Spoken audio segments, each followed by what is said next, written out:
नमस्कार बच्चों, आज मैं प्रस्तुत हूँ आपके समक्ष कविता कैदी और कोकिला लेकर। इस कविता के कवि हैं श्री माखनलाल चतुर्वेदी जी। तो सबसे पहले हम कवि के बारे में जानना चाहेंगे, क्योंकि कवि ने इतनी सुंदर कविता लिखी है तो हमें पता होना चाहिए उनके बारे में भी। कवि माखनलाल चतुर्वेदी जी का जन्म मध्य प्रदेश के होशंगाबाद जिले के बाबई गांव में सन 1889 में हुआ। मात्र 16 वर्ष की अवस्था में वे शिक्षक बने, अध्यापक बने। उसके बाद अध्यापन कार्य उन्होंने छोड़ दिया। अध्यापन कार्य, टीचिंग वर्क, उन्होंने प्रभा पत्रिका का संपादन शुरू किया। वे देशभक्त कवि थे और प्रखर पत्रकार थे। प्रखर पत्रकार जो निर्भीक पत्रकार होते हैं, किसी से नहीं डरते, अपनी बात को सबके सामने रखते हैं। उन्होंने कर्मवीर और प्रताप का भी संपादन किया। सन 1968 में उनका देहांत हो गया।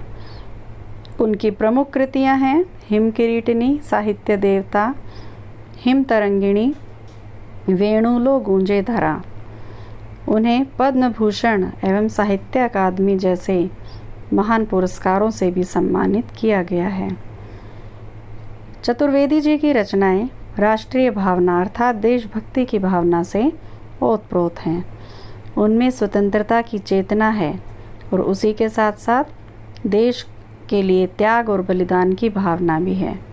इसलिए उन्हें एक भारतीय आत्मा कहा जाता है। इस उपनाम से उन्होंने कविताएं भी लिखी हैं। वे कवि कार्यकर्ता थे और स्वाधीनता आंदोलन के दौरान वो कई बार जेल भी गए। उन्होंने भक्ति, प्रेम और प्रकृति संबंधी कविताएं भी लिखी हैं।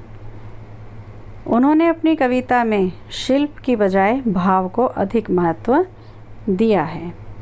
अब हम चलते हैं कविता कैदी और कोकिला पढ़ने के लिए, उसकी व्याख्या समझने के लिए कि कवि क्या कहना चाहता है। कवि कहते हैं, पहली पंक्ति शुरू है, क्या गाती हो क्यों रह रह जाती हो, कोकिल बोलो तो क्या लाती हो, संदेशा किसका है, कोकिल बोलो तो। कैदी और कोकिला। कैदी यहाँ पर कौन है? स्वाधीनता संग्राम का सिपाही जिसे अंग्रेज़ी सरकार ने जेल में कैद करके रख दिया है। और कोकिला कौन है? कोयल। कोकिला का अर्थ क्या होता है? कोयल होता है। प्रस्तुत पंक्तियों में कवि कहते हैं कि हे कोयल, तुम इस जेल के आसपास मंडराती हुई कौन सा गीत गाती हो? क्या लाती हो, संदेशा किसका है? तुम किसका संदेश लेकर आती हो? कौन सा भाव है तुम्हारे मन में, अर्थात तुम्हारे मन में ऐसा क्या है जो तुम यहाँ के वातावरण में भरना चाहती हो? मुझे स्पष्ट रूप से कहो। ऊंची काली दीवारों के घेरे में, डाकू चोरों बदमाशों के डेरे में। अब यहाँ पर कवि कहता है कि मैं यहाँ जेल की ऊंची काली दीवारों के बीच में रह रहा हूँ और मुझे डाकू चोर और लुटेरों के बीच में रखा गया है, जबकि मैं इस प्रकार का अपराधी नहीं हूँ। मैंने तो सिर्फ अपने देश से प्रेम किया है और उसे आज़ाद कराने की इच्छा रखता हूँ। जीने को देते नहीं पेट भर खाना। यहाँ मुझ पर इतना अत्याचार होता है कि दिन भर काम भी करवाया जाता है और साथ ही खाने को भी नहीं मिलता। ना ही यहाँ मरने भी देते नहीं तड़प रह जाना, और ना ही यहाँ मरना भी नसीब होता। तड़प कर जीवन जीना पड़ता है। तड़प कर मैं अपना जीवन बिता रहा हूँ। इस कैद में हम पर 24 घंटे पहरा लगा रहता है कि मेरे जीवन पर हमेशा पहरेदार रहते हैं। शासन है या तम का प्रभाव गहरा है। कवि कहते हैं कि ये शासन नहीं है, ये तो एक अंधकार है और घोर अन्याय है जो हम देश प्रेमियों पर हो रहा है। हिमकर निराश कर चला रात भी काली। अब ऐसा लगता है जैसे हिमकर चंद्रमा चाँद भी निराश हो गया है, उसे भी यह वातावरण रास नहीं आया, अच्छा नहीं लगा। वह भी यहाँ से चला गया, हम सबको अंधकार में छोड़कर। इस समय कालिमा मई जगी क्यों आली। कवि कहते हैं, इस निराश वातावरण में हे कोयल, तू यहाँ जगकर सभी को क्यों जगा रही है। आली, आली का अर्थ है सखी। हे सखी, तू इस आधी रात को, अंधकार से भरी रात में क्यों सबको जगाती हुई घूम रही है। क्यों हूक पड़ी वेदना बोझ वाली सी। कवि कहते हैं कि हूक, चीख पड़ी, तू आधी रात को क्यों चीख पड़ी है।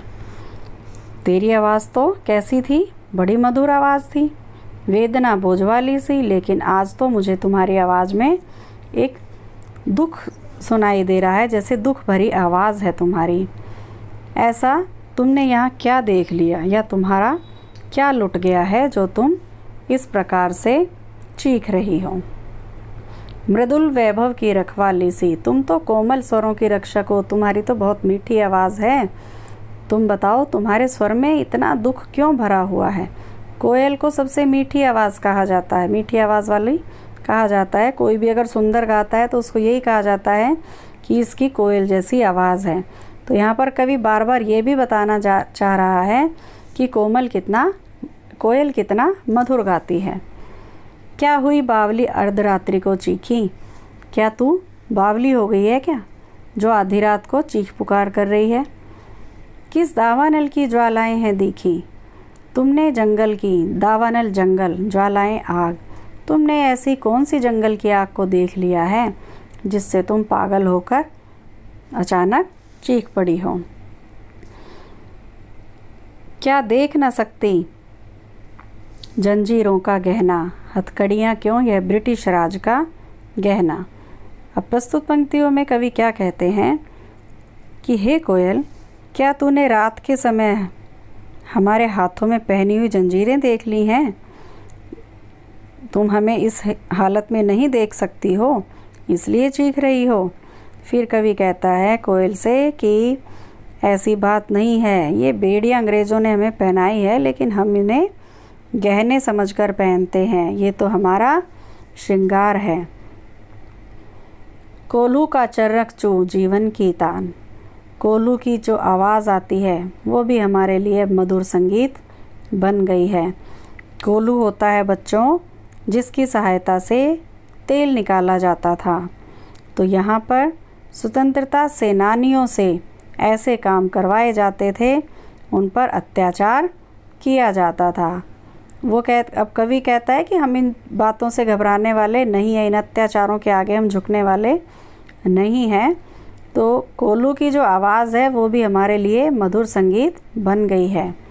गिट्टी पर अंगुलियों ने लिखे गान, हम यहाँ रहकर पत्थर तोड़ते हैं, हमसे बड़े बड़े पत्थर तुड़वाए जाते हैं, और उन पत्थरों को तोड़ते समय जो हाथों से रक्त बहता है उनसे तो हम स्वतंत्रता के संघर्ष के गीत लिखते हैं। गिट्टी, छोटे छोटे जो बड़े पत्थरों को तोड़कर छोटा किया जाता है, तो उन छोटे पत्थरों को गिट्टी कहा जाता है।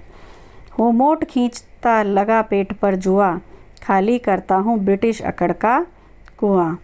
अब यहाँ पर कवि क्या कहते हैं, इस प्रकार मैं क्या करता हूँ, अपने पेट पर मोट बांध लेता हूँ, चमड़े की डोल बांधी जाती है उसके पेट पर, और कंधों पर जुआ रखा जाता है। जुआ, ये जुआ नहीं जुआ है। जुआ तो होता है एक बुरी लत, वो नहीं, जुआ जो बैलों के कंधे पर रखा जाता है जिससे वो कुछ भी खींचते हैं, जैसे हल चलाते हैं। इस कोल्हू को बैल की तरह खींच रहा हूँ। इसी प्रकार संघर्ष करते करते जैसे मैं कुआं खाली करता हूँ, उसी प्रकार से मैं क्या करता हूँ, ब्रिटिश सरकार की अकड़ का कुआं भी एक न एक दिन खाली कर दूंगा, क्योंकि मैं झुकूंगा नहीं, मैं अपने देश को आज़ाद करवा कर ही रहूँगा। दिन में करुणा क्यों जगे रुलाने वाली। कवि कहते हैं तुम रात को इसलिए आई हो क्योंकि तुम दिन में हम पर हो रहे अत्याचारों को नहीं देख पाओगी, इसलिए अर्धरात्रि के समय तुम चीख रही हो। इस शांत समय में अंधकार को बेध रो रही क्यों हो? शांत समय रात का समय है। कवि बार बार कह रहा है आधी रात का समय। आधी रात का समय बड़ा शांत होता है, बहुत खामोशी होती है। तो कवि कहते हैं कि तुम रात की खामोशी को चीर कर क्या सहानुभूति दिखाने आई हो? तुम आधी रात को क्यों रो रही हो, क्यों चीख रही हो? हे कोयल, मुझे तुम स्पष्ट रूप से बताओ। चुपचाप मधुर विद्रोह बीज इस भांति बो रही क्यों हो? कोयल को कहता है कवि कि तुम चुपचाप इस तरह कौन से विद्रोह का बीज बोने आई हो? अर्थात यहाँ पर कवि ये बताना चाहता है कि वो सबको प्रेरित कर रही है देश को आज़ाद करवाने के लिए। कोयल, तुम कुछ बोल कर तो बताओ।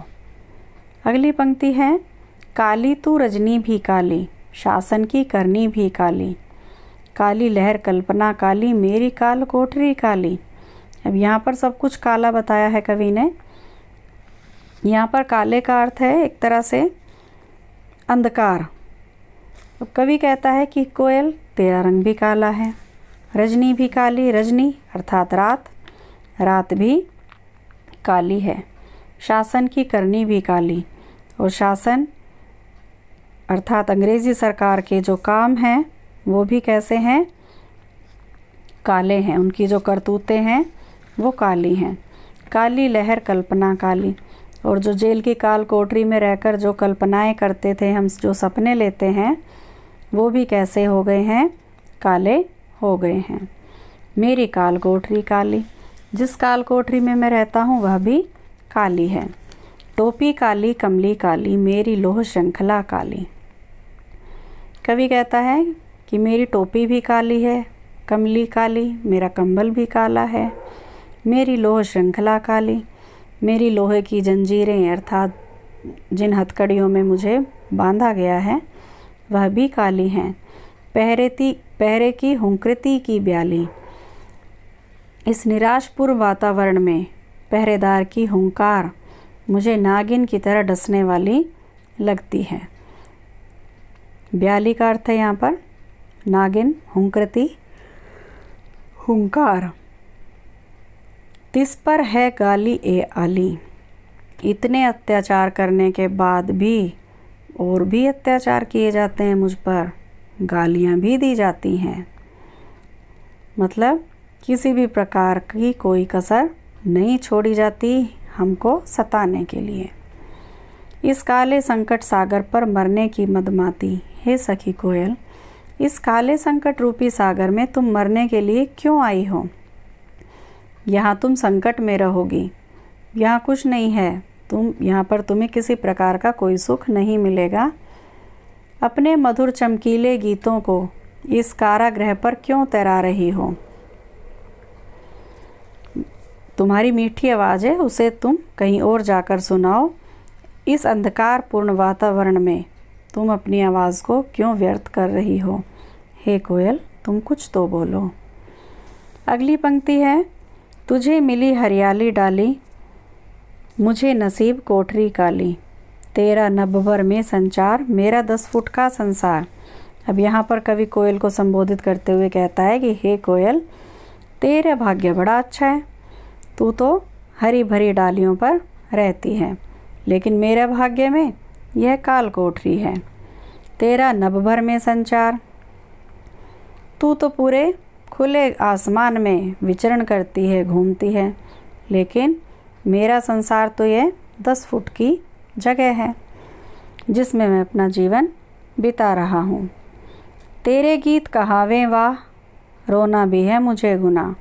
तेरे गीत क्या हैं? तेरे मधुर गीतों की सभी प्रशंसा करते हैं, लेकिन मुझे तो रोने का अधिकार भी प्राप्त नहीं है। मतलब है देख विषमता तेरी मेरी, अर्थात तेरे और मेरे जीवन में कितना अंतर है। उस पर भी तू क्या कर रही है? युद्ध का संगीत बजा रही है रणभेरी युद्ध का संगीत, युद्ध का बिगुल। परंतु इस हुंकृति पर अपनी कृति से और कहो क्या कर दूं। हे कोयल, तेरी हुंकार पर मैं और कुछ नहीं कर सकता।